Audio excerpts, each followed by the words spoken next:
Magura private medical কর্মচারী physiotherapy কর্মচারী সংগঠন। আমি মনে করি আমাদের সবাই মানে একসাথে একটা ভিজিট মানে পাশ করলে মানে নির্ধারণ করলে ভালো হয়। আমার বক্তব্য বলার কিছু নেই, এই বলে আমার বক্তব্য ইসলাম। আসসালামু আলাইকুম। ধন্যবাদ আমাদের ইয়াসির ভাইকে। তো আসলে গুরুত্বপূর্ণ কথা বলেছেন। এ প্রসঙ্গে আমার কিছু দশের কথা আমি বলি। আমি দীর্ঘদিন যশোরে থেকে আমি যশোরের সংগঠন করেছিলাম। আমার সঙ্গে আমার বড় ভাই জাহাঙ্গীর সাহেব ছিলেন।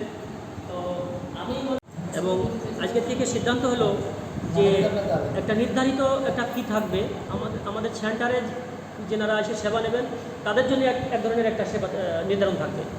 আর যে সমস্ত ডাক্তার যেনারা অ্যাডভাইস করেন তাদেরও উচিত হবে যে কি কি মেশিন ওই পেশেন্টকে দেওয়া হয়েছে সেইগুলো উল্লেখ করতে হবে। তাহলে যিনি সেবা নেবেন তিনিও যাতে বুঝে নিতে পারেন যে না আমাকে কী কী মেশিন দেওয়া হয়েছে। আমাদের বিষয়ে আমরা দীর্ঘদিনের ভিতরে আসি করতেছি।